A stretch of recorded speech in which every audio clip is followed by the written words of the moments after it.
আসসালামু আলাইকুম ওয়া রাহমাতুল্লাহি ওয়া বারাকাতুহু।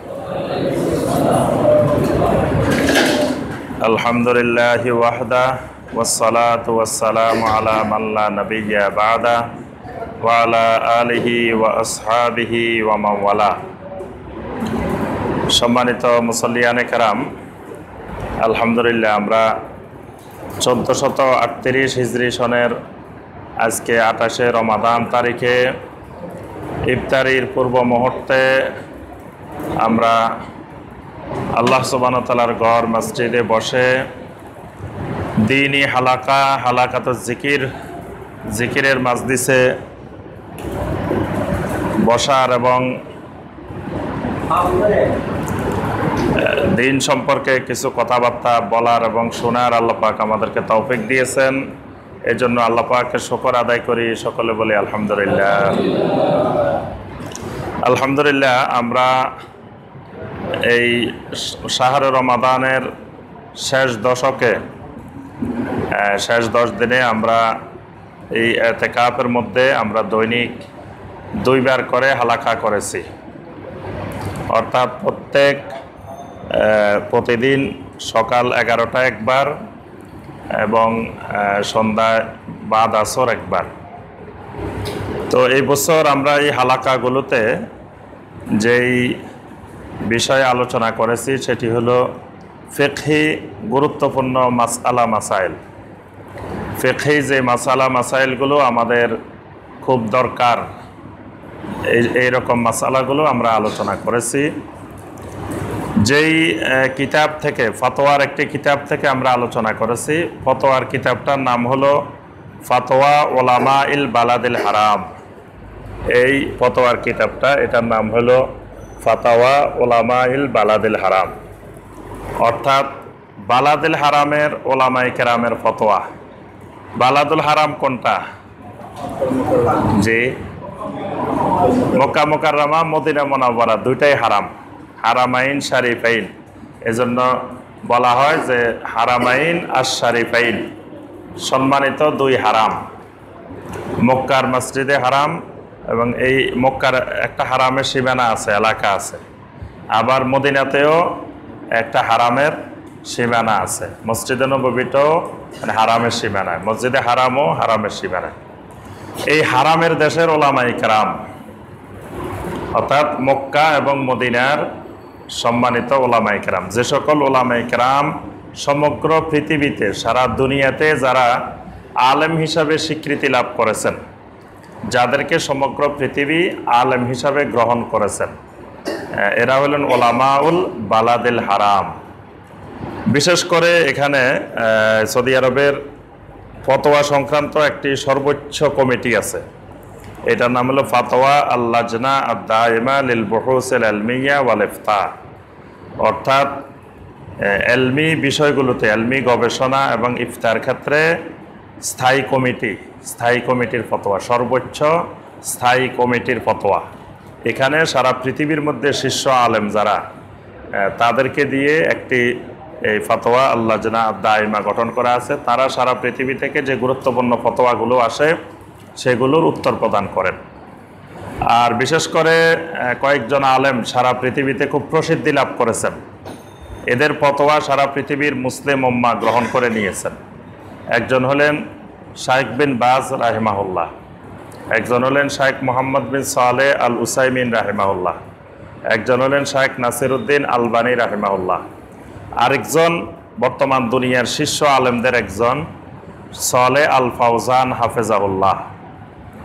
উনাদের ফতোয়াগুলো, এবং শাইখ ইবনে জিবরিন হাফেজাহুল্লাহ, উনাদের ফতোয়াগুলো থেকে এই ফতোয়া উলামাইল বালাদিল হারামে একত্রিত করা হয়েছে। এবং এটার মধ্যে আধুনিক বর্তমান পৃথিবীতে যে ফতোয়াগুলোর বেশি দরকার সমসাময়িক, সেই ফতোয়াগুলোই একত্রিত করা হয়েছে। 2000 পৃষ্ঠার এই ফতোয়ার কিতাবটা। তো আমরা আজকে কয়েকটি ফতোয়া আলোচনা করব। এখানে তো শত শত হাজার হাজার ফতোয়া, আমরা ধারাবাহিক আলহামদুলিল্লাহ অনেকটুকু আলোচনা করেছি। আজকে কয়েকটি গুরুত্বপূর্ণ ফতোয়া আমরা আলোচনা করব ইনশাআল্লাহ।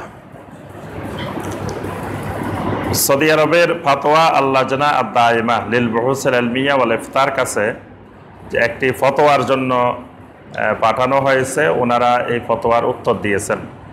ফতোয়ার বিষয়বস্তু হলো, এই ফতোয়াটা চাওয়া হয়েছে পাকিস্তান থেকে চিঠি পাঠানো হয়েছে ওনাদের কাছে, যে আমাদের দেশে কিছু মানুষকে আমরা দেখি এই আকীদা পোষণ করে, তো এই মানুষগুলোর পিছনে সালাত আদায় করা যাবে কিনা, বা কোনো আলেমও যদি এই জাতীয় আকীদা পোষণ করে তো এই সকল আলেমদের পিছনে সালাত আদায় করা যাবে কিনা, বা কোনো মুসলিম এ সকল আকীদা পোষণ করলে সে মুসলিম থাকবে কিনা, বা তার আকীদার অবস্থাটা কি হবে। তো যেহেতু পাকিস্তানের ফতোয়া, তো পাকিস্তানের সাথে আমাদেরও মিল আছে। হ্যাঁ, যে আকীদাগুলোর কথা এখানে বলা হয়েছে, এই আকীদাগুলোর সাথে আমাদের দেশের আকীদারও মিল আছে, বাংলাদেশের আকীদারও মিল আছে। তারা প্রশ্নের মধ্যে বলছেন যে আমাদের দেশে কিছু লোক আছে, তারা এই আকীদাগুলো পোষণ করে। 1 নম্বর আকীদা হলো আল ইতিকাদ বিআন্না রাসূল আলাইহিস সালাতু ওয়াস সালাম হাইয়ুন। এরা বিশ্বাস পোষণ করে যে রাসূলুল্লাহ সাল্লাল্লাহু আলাইহি সাল্লাম জীবিত, রাসূলুল্লাহ সাল্লাল্লাহু আলাইহি সাল্লাম মারা যান নাই। এদের আকীদা হলো নবী সাল্লাল্লাহু আলাইহি সাল্লাম এখনো জীবিত আছেন, সশরীরে জীবিত, মানুষ স্বাভাবিক জগতে যেভাবে জীবিত থাকে এইরকমই জীবিত আছেন। এই আকীদা কি আমাদের দেশে আছে? অনেক আছে, অনেক মানুষ, অনেক ভাই বোন এখনো এই এলমি যুগেও এখনো এই আকীদা পোষণ করে যে নবী সাল্লাল্লাহু আলাইহি সাল্লাম মারা যান নাই, নবী সাল্লাল্লাহু আলাইহি সাল্লাম সশরীরে জীবিত। এখন নবী সাল্লাল্লাহু আলাইহি সাল্লাম যদি সশরীরে জীবিতই থাকতেন, তো সাহাবায়ে কেরাম তাকে গোসল দিছেন, দাফন করে, তারপরে কাফনের কাপড় পরাইছেন, কবরে দাফন করলেন, জানাজা পড়লেন। একজন জীবিত লোকের এত কিছু কিভাবে করলেন? তারা কত বড় মারাত্মক অপরাধ করছেন না? যদি নবী সাল্লাল্লাহু আলাইহি সাল্লাম জীবিত হন, একজন জীবিত মানুষকে, একজন নবী, আল্লাহ রসুল, তাকে তারা মেরে ফেলছে। জীবিত মানুষকে এইভাবে গোসল দিছেন, কাফন পরাইছেন, জানাজা পড়ছেন, দাফন করছেন। আচ্ছা, এইরকম আকীদা যদি কেউ পোষণ করে যে নবী সাল্লাল্লাহু আলাইহি সাল্লাম এখনো জীবিত। আচ্ছা, আবার কিছু মানুষ এই আকীদা পোষণ করে যে বিআন্না রাসূল আলাইহিস সালাতু ওয়াস সালাম হাদিরুন ওয়া নাযিরুন খাসাতান বাদা সালাতুল জুমআ মুবাশারাতান। এই আকীদা পোষণ করে যে রাসূলুল্লাহ সাল্লাল্লাহু আলাইহি সাল্লাম হাজির নাজির, যে নবী সাল্লাল্লাহু আলাইহি সাল্লাম সব জায়গায় হাজির। আল্লাহ সুবহানাহু ওয়া তাআলার ইলম যেমন সব জায়গায় বিদ্যমান, যে নবী সাল্লাল্লাহু আলাইহি সাল্লামও সব জায়গায় বিদ্যমান। আবার নবী সাল্লাল্লাহু আলাইহি সাল্লাম সব দেখেন, আল্লাহ যেমন সব দেখেন, আল্লাহ রাসূলও সব দেখেন। এরকম বিশ্বাস কি আছে আমাদের দেশে? হ্যাঁ। তো তাহলে তো আল্লাহ সুবহানাহু ওয়া তাআলার মতোই নবী সাল্লাল্লাহু আলাইহি সাল্লামের ক্ষমতা। আল্লাহ সুবহানাহু ওয়া তাআলার ইলম যেমন সব জায়গায় আছে, নবী সাল্লাল্লাহু আলাইহি সাল্লামের ইলমও সব জায়গায়। নবী সাল্লাল্লাহু আলাইহি সাল্লামের খালি ইলম না, নবী সাল্লাল্লাহু আলাইহি সাল্লাম নিজেই সব জায়গায় আছেন। তারপরে আবার নবী সাল্লাল্লাহু আলাইহি সাল্লাম সব দেখেন। এই জন্য আমাদের দেশে কাউকে আমরা দেখি যে মিলাদ পড়তে যায় লাফ মেরে দাঁড়িয়ে যান। কেন দাঁড়াইছেন? বলে যে নবী সাল্লাল্লাহু আলাইহি সাল্লাম এসে গেছে, নবী সাল্লাল্লাহু আলাইহি সাল্লামের সম্মানে দাঁড়াই গেছেন। আচ্ছা, এই আকীদা পোষণ করে। আবার কিছু মানুষ আছে আল ইতিকাদ বিআন্না রাসূল আলাইহি আফদালুস সালাতু ওয়াস সালাম আশ-শাফি মুসবাকান, যে রাসূলুল্লাহ সাল্লাল্লাহু আলাইহি সাল্লাম শাফাআতের মালিক, এজন্য রাসূলের কাছে শাফাআত চায় যে রাসূল আপনি আমার জন্য কিয়ামতের দিন শাফাআত করবেন। রাসূলের কাছে দোয়া করে, শাফাআত কামনা করে। ইয়াতাকিদুনা বিল আউলিয়া ওয়া আসহাবিল কুবুর ওয়া ইউসাল্লুনা ইনদাহুম তালিবিনা মিনহুম কাদাউল হাদা। কিছু মানুষ দেখা যায় আউলিয়াদের কবর, ওলিয়াদের কবরের কাছে যায়, কবরের কাছে যায়, নামাজ পড়ে, সালাত আদায় করে, সালাত আদায় করে আউলিয়াদের কাছে দোয়া চায়, আল্লাহর ওলির কাছে চায় যে আপনি আমাকে এটা দেন, এটা দেন, আমি খুব অভাবে আছি, কষ্টে আছি, আমার এই বিপদ, এই মুসিবত, আমি একটা নতুন গাড়ি কিনছি, আমার গাড়িটা একটু দেখে রাখবেন, আমার এই সন্তান হইতেছে না, আমার একটু সন্তান হওয়ার ব্যবস্থা করে দেন। মানে মৃত আউলিয়াদের কাছে কাদাউল হাজাতের জন্য দোয়া করে, আবার কবরের কাছে যায় সালাত আদায় করে। কিছু মানুষকে দেখা যায় ইশাদাতুল কুব্বা ওয়া ইদাতুল কুবুর, কবরের উপরে বিশাল বিশাল গম্বুজ বানায়, কবরের উপরে বিরাট ঘর বানায়, গম্বুজ বানায় নিতেছে, কবরের উপরে সুন্দর করে অনেক উঁচু করে কবরকে মশারি দিয়ে, যাতে মশা কামড়াইতে না পারে। মশার কি ক্ষমতা দেখেন, মশা কবরের ভিতরে পর্যন্ত চলে যায়, যে কবরের ভিতরেও যাতে যায়, কামড়াইতে না পারে, এই জন্য মশারি দিয়ে, বিভিন্ন রকমের ফুল ফুল দিয়ে সাজিয়ে এরকম রাখে। ওয়া ইদাআতুল কুবুর, আবার হুজুরের যাতে কষ্ট না হয়, অন্ধকার না থাকে, মোমবাতি জ্বালায় রাখে, আলো দিয়ে রাখে চতুর্পাশে কবরের। আচ্ছা, কাউলুহুমুল মাশহুর ইয়া রাসূল ইয়া মুহাম্মদ সাল্লাল্লাহু আলাইহি ওয়াসাল্লাম, এরা সব সময় কথায় কথায় ইয়া রাসূল আল্লাহ কই ডাক মারে, কথায় কথায় ইয়া মুহাম্মদ, ইয়া নবী, ইয়া রাসূল, ইয়া হাবিব এরকম বলে বলে ডাক দেয় নবী সাল্লাল্লাহু আলাইহি সাল্লামকে। অথচ কোরআনে কি আল্লাহ কখনো ডাকছে ইয়া রাসূল, ইয়া আইয়ুহার রাসূল, ইয়া আইয়ুহান নবী? এইভাবে আল্লাহ সুবহানাহু ওয়া তাআলা ডাক দিছেন। আচ্ছা, ইয়াসখাতুনা বিমান ইয়াজহারু বিত-তামিন, দেখেন এই ফতোয়া পাকিস্তান থেকে যেটা তারা চেয়েছেন, তারা বলতেছেন যে তারা এই আকীদা যারা পোষণ করে, তারা আবার কেউ যদি আমিন একটু সশব্দে বলে তারা খুব রাগান্বিত হয়। মানে কেউ যদি মসজিদে একটু আমিন সশব্দে বলে, তো তারা রাগে ক্ষোভে ওই মুসল্লিরে ধরে মারাও শুরু করে, খুব রাগান্বিত তারা। ওয়াইয়ারফাউ ইয়াদাইহি ফিস সালাত, কেউ যদি সালাতের মধ্যে রাফুল ইয়াদাইন করে, ওই লোকে তো হাত নাড়াচাড়া করে কেন, এই লোকের কি হয়েছে? তারা খুব রাগান্বিত রাফুল ইয়াদাইন করলে। আবার বলে যে রাফুল ইয়াদাইন নাকি নবী সাল্লাল্লাহু আলাইহি ওয়াসাল্লাম সাহাবীরা মূর্তি নিয়ে আসতেন বগলের নিচে করে, নাউজুবিল্লাহ। নবী সাল্লাল্লাহু আলাইহি ওয়াসাল্লামের সাহাবীদেরকে পর্যন্ত মুশরিক বানাই দিছে, যে নবী সাল্লাল্লাহু আলাইহি ওয়াসাল্লামের সাহাবীরা নাকি ঈমান আনার পরেও বগলের নিচে করে করে মূর্তি আনতেন। ওই দিন আমরা নতুন আরো এক কথা শুনলাম, যে খালি বগলের নিচে না, মানে দুই পায়ের মাঝখানে করেও নাকি মূর্তি নিয়ে আসতেন। এই জন্য নবী সাল্লাল্লাহু আলাইহি ওয়াসাল্লাম তাদেরকে বলছেন যে একটু পা ফাঁক করে দাঁড়ানোর জন্য, যাতে ভিতরে মূর্তি রাখতে না পারেন। নাউজুবিল্লাহ। সাহাবায়ে কেরামের শানে কত বড় বেয়াদবিমূলক কথাবার্তা। আল্লাহ পাক আমাদেরকে হেফাজত করুন। তো এই ভাইয়েরা কেউ আমিন সশব্দে বললে, রাফুল ইয়াদান করলে খুব রাগান্বিত হন। ওয়াইয়াতাবিরুনা ওয়াহাবি, আবার তাকে ওয়াহাবিও বলে। আচ্ছা, এরপরে হলো তাকবিলুল আসাবিহ আসনা আল বুদু ওয়াল আজান ওয়া বাদাস সালাহ, ওযুর মধ্যে, আজানের মধ্যে, সালাতের পরে রাসূল সাল্লাল্লাহু আলাইহি ওয়াসাল্লামের নাম শুনলে আঙ্গুল দিয়ে চুমা দেয়, চোখে মুখে চুমা দেয়। যখন আশহাদু আন্না মুহাম্মাদুর রাসূলুল্লাহ কয় তখন এমন এমন করে। এই বৈশিষ্ট্যগুলো পাওয়া যায়। এরপরে ইউরাদ্দিদু ইমামুহুম দাইমান বাদাস সালাহ, সালাত শেষ হওয়ার সাথে সাথে তাদের ইমাম সাহেবেরা ইন্নাল্লাহা ওয়া মালাইকাতাহু ইউসাল্লুনা আলান নবী ইয়া আইয়ুহাল্লাযীনা আমানু সাল্লু আলাইহি ওয়া সাল্লিমু তাসলিমা, এই আয়াতে কারিমা সূরা আল আহজাবের 56 নম্বর আয়াতে কারিমা তেলাওয়াত করে সাথে সাথে মুসল্লিদেরকে নিয়ে জামাতবদ্ধভাবে উচ্চ স্বরে নবী সাল্লাল্লাহু আলাইহি ওয়াসাল্লামের উপরে বিভিন্ন দরুদ পাঠ করতে থাকে। এবং যে দরুদ হাদিসে নাই, নিজেরা বানাইও অসংখ্য দরুদ পাঠ করে, কবিতারেও দরুদের নামে পাঠ করে।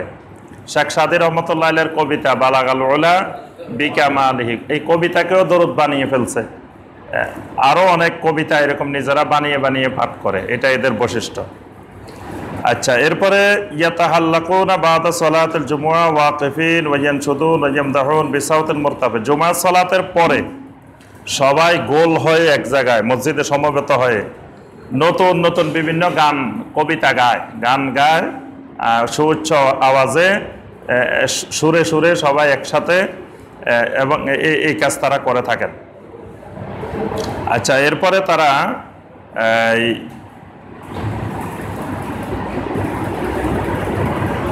তারা নিজেদেরকে সবসময় ইয়াতাবিরুনা আনফুসাহুম হুম আসহাবুস সুন্নাহ বলে, যে আমরা আহলে সুন্নাত ওয়াল জামাত। তারা নিজেদের নাম ধারণ করে আহলে সুন্নাত ওয়াল জামাত। আর ওয়াগাইরুহুম আলা খাতা, তারা ছাড়া যত মানুষ আছে পৃথিবীতে সব মানুষ ভুলের মধ্যে আছে। এখন প্রশ্ন হলো, এই জাতীয় আকীদা যারা পোষণ করেন, মাল হুকমুশ শারঈ বিস সালাতি খালফাহুম, তাদের পিছনে সালাত আদায় করা যাবে কিনা, এটা হলো প্রশ্ন। এবার আমরা শুনি ফাতোয়া আল্লাজনা আদ-দাইমা লিল বুহুসিল ইলমিয়া ওয়াল ইফতার, উত্তর, তারা উত্তরটা কি দিয়েছেন। মিন হাযিহি সিফাতিহি লা তাজুজু সালাতা খালফাহু, এই জাতীয় আকীদার যে কোনো একটি আকীদা যারা পোষণ করবে, লা তাজুজু সালাতা খালফাহু, তাদের পিছনে সালাত জায়েজ নেই। কারণ এখানে যে আকীদাগুলোর কথা বলে যেগুলো সব শিরকি আকীদা, এগুলা মানে আকীদা শিরক পর্যায়ের আকীদা। তো এই জাতীয় আকীদা যদি কোনো আলেম বা কোনো সাধারণ লোক পোষণ করে তার পিছনে সালাত জায়েজ নেই। ওয়ালা তাসিহু লাউ ফাআলতা মিন আলিমিন বিহালিহি লিআন্না মাযামাহা সিফাতুন কুফরিয়াহ ওয়া বিদঈয়াহ। বলছেন যে এখানে যে আকীদাগুলোর কথা বলা হয়েছে এর অধিকাংশই কুফরি এবং বেদাতি আকীদা, বেদাতি বৈশিষ্ট্য। তানাকুদুত তাওহীদ এবং তাওহীদের বিপরীত। আল্লাযী আরসালাল্লাহু বিহি রুসুলাহু, যে তাওহীদ নিয়ে আল্লাহ সুবহানাহু ওয়া তাআলা তার রাসূলদেরকে পৃথিবীতে পাঠিয়েছিলেন, সে তাওহীদের বিপরীত। ওয়া আনজালা বিহি কুতুবাহু, যে কিতাবগুলো আল্লাহ পাক তাওহীদ শেখানোর জন্য পৃথিবীতে দিয়েছেন সে কিতাবের বিপরীত। ওয়া তাআরুদু সরিহুল কোরআন, কোরআনের স্পষ্ট আয়াতে কারিমার বিপরীত। কোরআনে কারিমে আল্লাহ সুবহানাহু ওয়া তাআলা সূরা জুমারের 30 নম্বর আয়াতে বলছেন ইন্নাকা মাইয়াতুন ওয়া ইন্নাহুম মাইয়াতুন, যে রাসূল ইন্নাকা মাইয়াতুন, অবশ্যই আপনি মাইয়াত, ওয়া ইন্নাহুম মাইয়াতুন, তারাও মাইয়াত। আচ্ছা, মাইয়াতের বাংলা কি? আমরা জানাজা যখন নিয়ে আসি তখন বলি যে লিহাজাল মাইয়াত, মহিলা হইলে বলি যে আপনারা সবাই বলেন লিহাজিহিল মাইয়াত, এই মাইয়াতের জানাজা হবে। তো মাইয়াত মানে তো আমরা সবাই জানি, মাইয়াত মানে মৃত।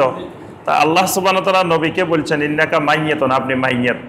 তা আল্লাহ বলতেছেন নবী মারা গেছে, আর আমরা বলতেছি নবী মারা যায় নাই। তা আল্লাহর কথার কোরআনে কারিমের আয়াতের স্পষ্ট খেলাফ। সূরা আল জিনের 18 নম্বর আয়াত আল্লাহ পাক বলেন ওয়া আন্নাল মাসাজিদা লিল্লাহ ফালা তাদউ মাআল্লাহি আহাদা, মসজিদ সমূহ পৃথিবীতে একমাত্র আল্লাহর, খবরদার আল্লাহর সাথে তোমরা আর কাউকে ডাকবা না।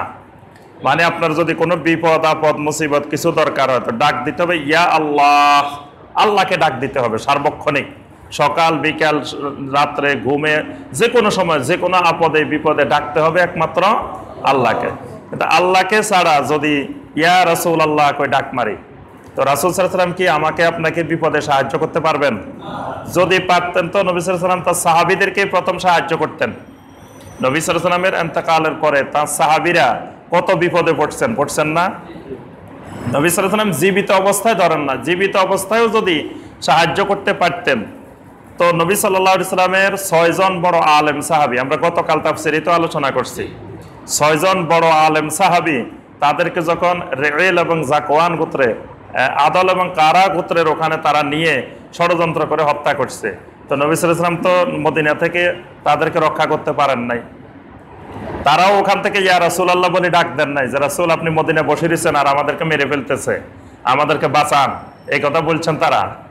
তাহলে তারপরে 70 জন সাহাবীকে আদল এবং রেইল এবং জাকওয়ান গোত্র 70 জন আলেম সাহাবীকে হত্যা করছেন, তাদেরকে নবী সাল্লাল্লাহু আলাইহি ওয়াসাল্লাম কি জীবিত অবস্থা রক্ষা করতে পারছেন?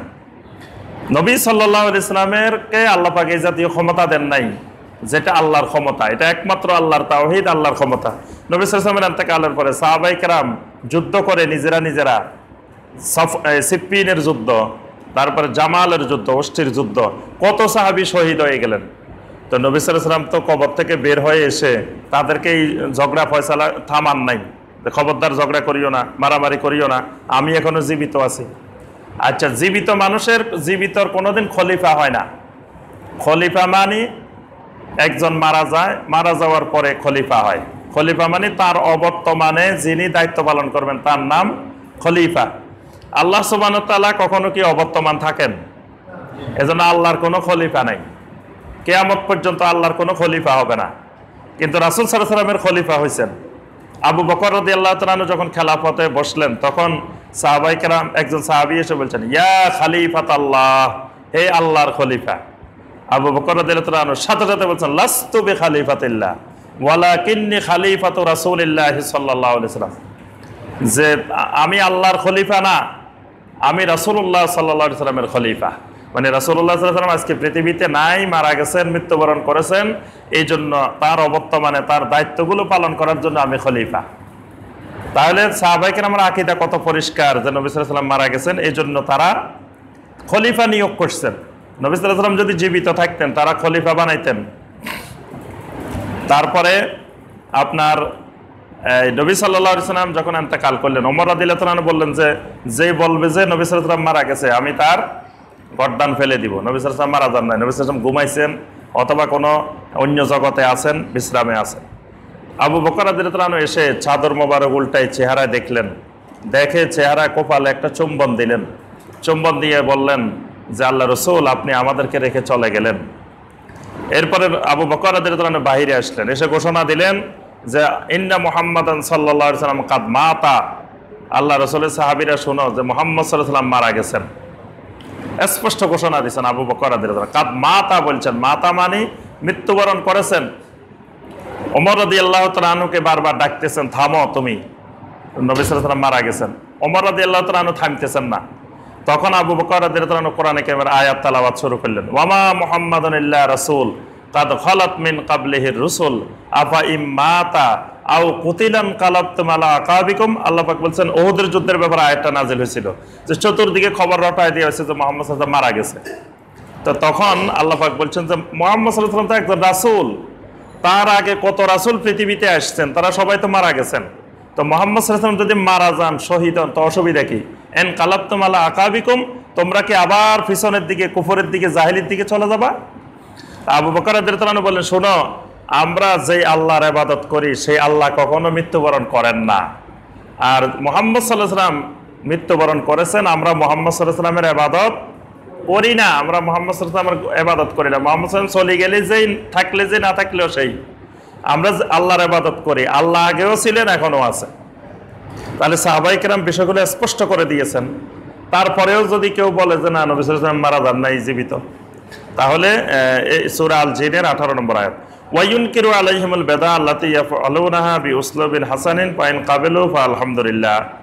বলছে যে বাকি যে সকল আকীদা আছে এই সকল আকীদার ব্যাপারে আপনারা দাওয়াত দিবেন, দাওয়াত যদি কবুল করে সুন্দরভাবে উসলুবে হাসানের সাথে সুন্দরভাবে তাদেরকে বুঝাবেন, আবার তাদের সাথে ঝগড়া করবেন না, মারামারি করবেন না, না করে কোরআন সুন্নাহ দিয়ে তাদেরকে সুন্দর করে বুঝাইবেন, দাওয়াত দিবেন। দাওয়াত কবুল করলে আলহামদুলিল্লাহ। ওয়া ইল্লাম ইয়াকবালু হাজারুহুম ওয়া সাল্লা ফি মাসাজিদে আহলিস সুন্নাহ, যদি এরপরে কবুল না করে, এই সকল আকীদা থেকে, শিরকি, কুফরি, বেদাতি আকীদা থেকে ফিরে না আসে, তাহলে হাজারুহুম, তাদেরকে সুন্দরভাবে বর্জন করবেন, তাদের সাথে কোনো ধরনের সম্পর্ক রাখা যাবে না। যেটি আল্লাহ সুবহানাহু ওয়া তাআলা আল্লাহ রাসূলকে শিখিয়েছেন সূরা মারইয়ামের 48 নম্বর আয়াত, ওয়া আতাজিলুকুম ওয়া মা তাদউনা মিন দুনিল্লাহ ওয়া আদউ রাব্বি আসা আল্লাহ আকুনা বিদুআই রাব্বি শাকিয়া। রাসূলকে বলছেন যে আপনি বলেন ওয়া আতাজিলুকুম, আমি তোমাদেরকে পরিত্যাগ করলাম, ওয়া মা তাদউনা মিন দুনিল্লাহ, তোমরা আল্লাহকে বাদ দিয়ে যত মাবুদের কাছে আহ্বান করো, দোয়া করো, সে সকল মাবুদকেও আমি পরিত্যাগ করলাম। ওয়া আদউ রাব্বি, আমি শুধু আমার রবের কাছে দোয়া করি, একমাত্র যা দরকার আমি আমার রবের কাছে চাই। আল্লাহ আকুনা বিদুআই রাব্বি শাকিয়া, আমার রবের কাছে দোয়া করে কেউ কোনোদিন মানে খালি হাতে ফিরে না। সুবহানাল্লাহ। দেখেন, খালি হাতে ফিরে না কার কাছে দোয়া করলে? আল্লাহ সুবহানাহু ওয়া তাআলার কাছে। আল্লাহ শিখাইছেন যে আমার কাছে দোয়া করলে খালি হাতে ফিরার সম্ভাবনা নাই। আর দুনিয়াতে যারা শিরক করে, বেদাত করে, মানুষ বানাইছে কি? কেউ ফিরে না খালি হাতে, গেলে খাজার দরবারে, নাউজুবিল্লাহ। খাজার কাছে কি আছে? খাজার কাছে কিছুই নাই। খাজার নিজের ক্ষমতা নিজের কাছে নাই। নিজের ক্ষমতা থাকলে তো নিজেই নিজেরে ধরে রাখতে পারত। তার মৃত্যু হয়েছে, খাজা ধরে রাখতে পারে নাই। তারপরে খাজার বৃদ্ধ হয়েছে, খাজা নিজেকে যুবক রাখতে পারে নাই। খাজার চুলদাড়ি সাদা হয়ে গেছে, খাজার এটা বন্ধ করতে পারে নাই, কালো রাখতে পারে নাই। খাজার শরীর খাজার কথা শুনে না, তো অন্য মানুষকে খাজা কি করবে? এজন্য আল্লাহ পাক বলছেন যে বলুন যে আসা আল্লাহ আকুনা বিদুআই রাব্বি শাকিয়া। ওয়া বিল্লাহিত তাওফীক ওয়া সাল্লাল্লাহু আলা নাবিয়্যিনা মুহাম্মদ ওয়া আলিহি ওয়া সাহবিহি ওয়া সাল্লাম। এটা হলো এই ব্যাপারে এই ফতোয়া।